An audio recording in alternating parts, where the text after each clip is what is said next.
Assalamualaikum warahmatullahi wabarakatuh. Kembali lagi di channel Cikita Bella. Bagaimana kabarnya teman-teman hari ini? Semoga dalam keadaan sehat ya.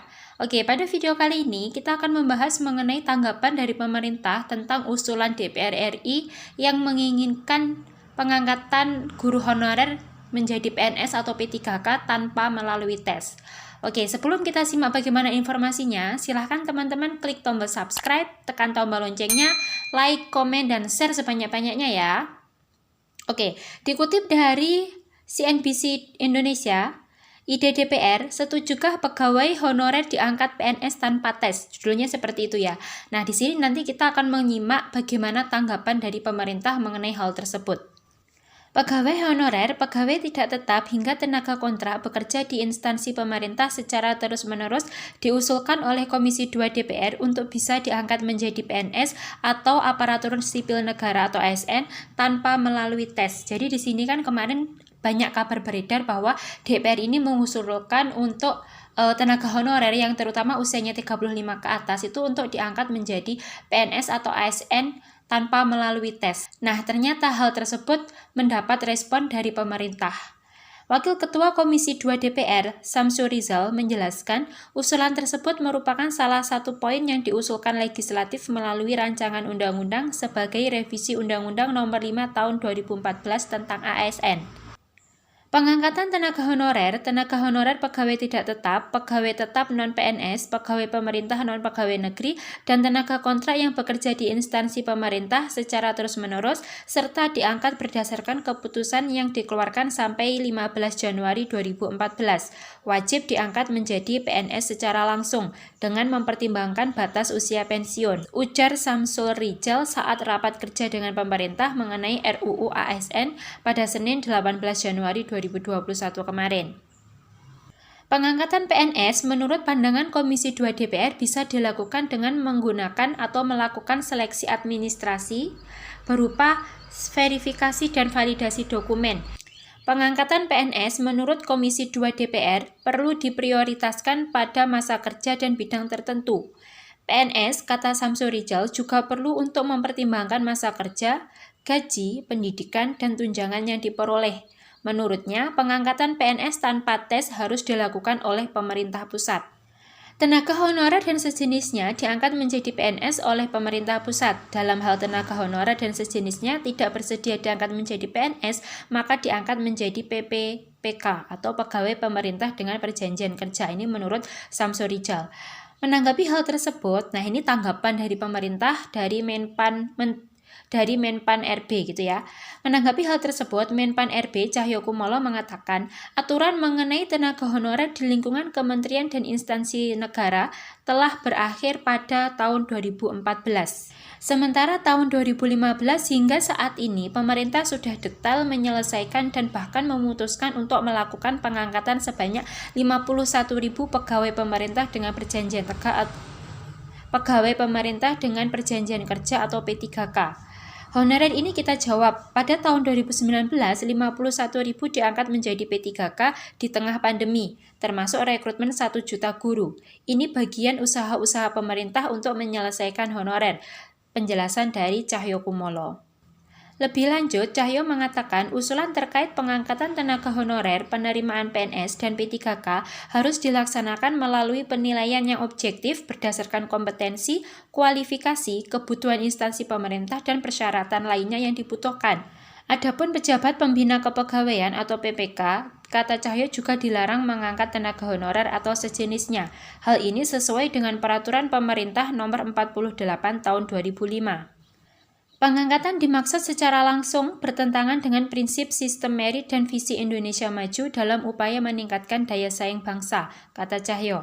Pengangkatan secara langsung menghilangkan kesempatan putra-putri terbaik bangsa menjadi bagian dari pemerintah karena tertutupnya peluang akibat diangkatnya tenaga honorer tanpa seleksi. Jadi bisa dikatakan bahwa pemerintah itu menolak usulan dari DPR untuk mengangkat guru honorer menjadi PNS tanpa seleksi, di mana pemerintah itu masih mengadakan seleksi untuk menjadi PNS atau P3K. Ketika seleksi itu dihapuskan, maka akan menutup kesempatan bagi putra-putri Indonesia yang mungkin memiliki kualitas yang baik untuk ikut seleksi untuk keterima menjadi P3K. Maka dari itu pemerintah tetap menginginkan bahwa untuk menjadi seorang PNS, ASN maupun P3K tetap melalui proses seleksi. Nah, hal ini juga didukung dari Nadiem Makarim sebagai Menteri Pendidikan. Beliau menjelaskan bahwa untuk mengangkat atau untuk menjadi PNS maupun P3K atau ASN tetap melalui sistem seleksi. Nah, bagaimana penjelasan dari Nadiem Makarim? Mari kita simak video berikut ini. Adalah mengenai yang P3K honorer, dan ini harus saya jawab untuk 2021. Jadi kita tidak memungkinkan secara undang-undang untuk mengangkat honorer menjadi P3K. Jadi hukum undang-undang ASN, baik buat P3K atau PNS itu tidak mungkin tanpa seleksi. Jadi itu adalah ketentuan undang-undang yang harus kita patuhi, dan juga kalau itu dilakukan tanpa seleksi, itu juga bukan hanya melanggar undang-undang, tapi juga melanggar etika kita kepada para murid-murid, dan bagaimana kita, apa yang mereka patut mendapatkan kualitas minimum daripada kompetensi gurunya. Namun di sisi yang satu sama, tadi saya mendengar banyak komen lagi juga mengenai memprioritaskan beberapa guru-guru yang mungkin sudah punya pengalaman lebih lama atau tidak. Nah, ini yang mau saya tekankan sekali lagi, bahwa di tahun ini dengan struktur tes yang telah kita lakukan, semua guru honorer dengan pengalaman apapun itu tidak perlu menunggu giliran dia. Semuanya akan bisa mengambil tesnya paling tidak 1 kali di tahun 2021. Jadi semuanya bisa punya kesempatan yang sama. Jadinya semuanya kalau lulus sama tes itu dengan standar minimum tersebut, dengan threshold minimum tersebut, akan bisa diangkat menjadi P3K. Dan ini bukan hanya kita memberikan tes lalu membiarkan saja, lalu membiarkan hukum alam mengambil alih. Di sini perbedaannya adalah 2 hal yang fundamental. Kita memberikan kesempatan sampai dengan 3 kali untuk para honorer untuk mencoba lagi. Dan bukan hanya itu, kami memberikan modul-modul pembelajaran mandiri yang bisa dilakukan guru-guru untuk mencapai tingkat kompetensi minimum tersebut agar dia bisa lulus dari tes tersebut. Jadinya kunci dari ini bukan kompetensinya, kunci dari untuk lulus tes ini adalah kemauan para guru honorer untuk mempelajari materi dan kompetensi yang harus dia kuasai. Jadi itu benar-benar tergantung motivasinya, dan motivasi itu tentunya Bapak Ibu Komisi 10 setuju dengan saya bahwa motivasi untuk belajar menjadi salah satu yang terpenting untuk guru, dan itu adalah hak dari setiap murid kita untuk mendapat guru yang mau bekerja keras untuk mempelajari apa kompetensi yang diharapkan dari sistem pendidikan untuk menjaga kualitas anak. Jadinya ini sistemnya sangat demokratis, tidak perlu antrean lagi.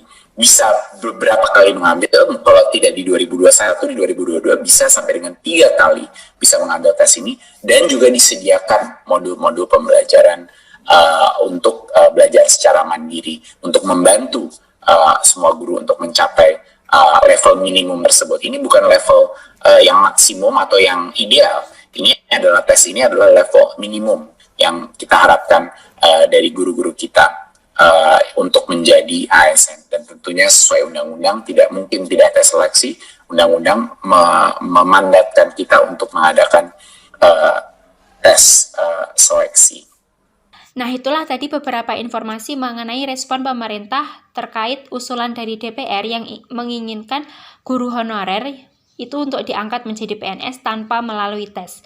Di mana di sini dapat kita simpulkan bahwa pemerintah itu menolak usulan tersebut, dan pemerintah masih menginginkan seleksi tersebut diadakan dengan melalui tes. Nah, sekian informasinya, semoga bermanfaat. Wassalamualaikum warahmatullahi wabarakatuh.